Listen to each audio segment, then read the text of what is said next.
Place, San Antonio Cape, year 1986. In these scenes found in old archives, we see the coast of a region located south of the island of Cuba, often visited by Pipin Ferreras in his underwater hunting trips from which he made his daily income. Pipin, who despite being well known as a prolific spear fisherman in Cuba, he was not recognized yet as the world champion in free diving that he is in these days. Pipin was able to reach these depths thanks to the training provided by being a hunter underwater on a daily basis. Fishing in Cuba was normally done without the support of a boat. Boats were a luxury and not many could afford them.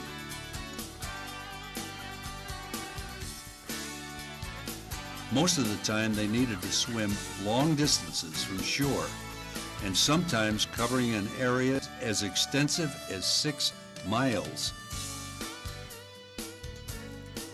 Normally accompanied by 2 assistants who would help carry the fish and serve as a safety diver. There is a great possibility to find pelagic fish on the edge of submerged cliffs. These fish would come in from greater depths to shallower waters, searching for small fish. In shallow water, small fish are in abundance. This occurs because the sunlight warms the upper layer of water, creating this way a richer abundance of marine life. This explains why the coral reefs lose density when the depths increase. The microscopic nutrients, like plankton, are also more abundant in shallow and warmer waters, affecting visibility when compared to more frigid waters. In this shot, we observe Pipin making an evaluation of the area. As we have mentioned in previous volumes, he performs a smooth descent with 5 kick cycles to break the initial inertia and then allowing gravity to take him to the bottom. Descending in this manner reduces physical exertion in the hunter. The spear gun must be carried down by the intermediate section of it and not by the handle. Once close to the bottom, it should be hidden with the body to avoid an aggressive posture. Swimming in midwater must be avoided, since this will be perceived by the potential prey as a typical gesture of a predator. The approach should be done as close as possible to the bottom. Ensure, just like Pipin is doing in this shot, that the safety mechanism of the trigger is deactivated. Take now the spear gun by the handle and make a more direct approach, avoiding direct eye contact with the creature. Observe as Pipin changes the rhythm of his kicking to attract the animal's attention. Such tactics work this time. Once the shot has been made, he lets the gun go. His only concern now is to return immediately to the surface. The gun will be retrieved by the assistant from the surface.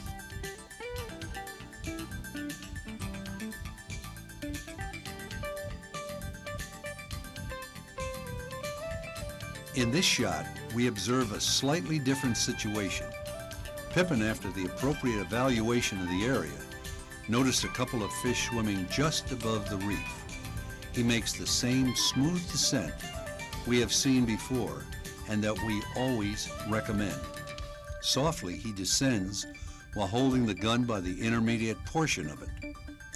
This time, the approach is directly over the fish. This difference in the approach has taken the fish completely by surprise. The shooting of the shaft is also performed directly from the top of the fish. Pipin, noticing that the shaft didn't completely go through the animal, decided to take it by the tail to restrain movement and the use of the strongest fin the fish has, the caudal fin. Then he will secure the fish along with the shaft. He grabs the creature by the gills for a safer grip, proceeding to ascend. Once on the surface, he will finish the kill to avoid attracting other predators. Regarding the descent, and besides the tip mentioned before, like the 5 kick cycles to break the inertia in the first 10 meters, some other factors must be remembered. A smooth descent must be done to avoid the unnecessary waste of energy for the underwater hunter, but also to confuse the potential prey by simulating something falling from a boat or an ill or a dead fish. Also to maintain a non-aggressive posture. These elements will increase the confidence and curiosity of the animal.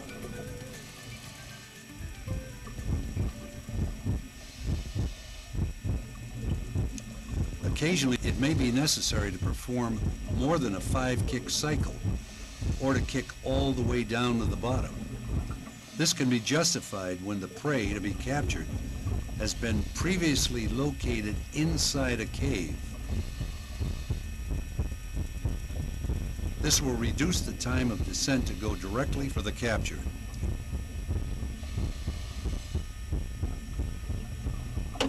It is also important to evaluate the angle of the shooting of a caved animal.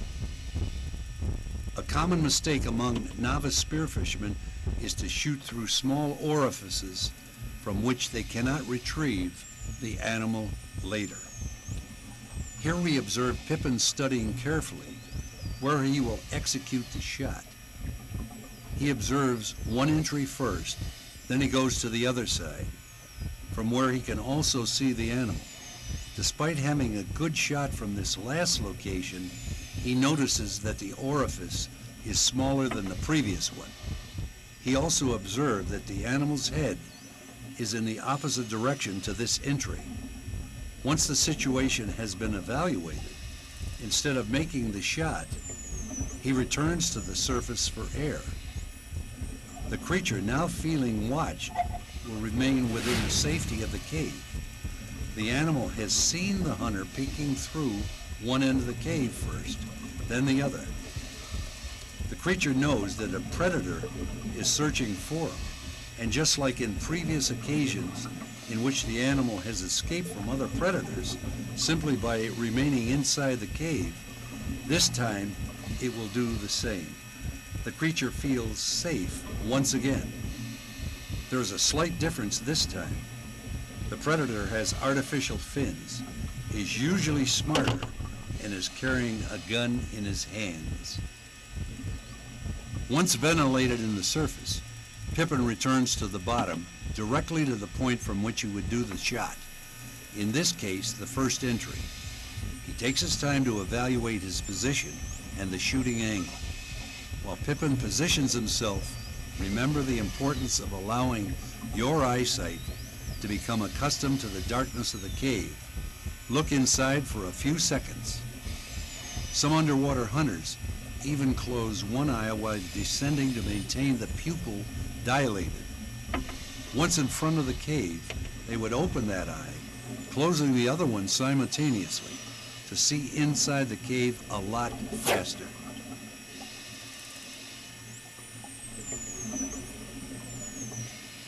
In this case, we can see the struggle between Pipin and the fish right after the shot. An important point to remember is to know when it's time to stop fighting and return to the surface for air. Pipin leaves the injured fish in the cave, knowing that this one will not go anywhere. It will stay put right there, giving a chance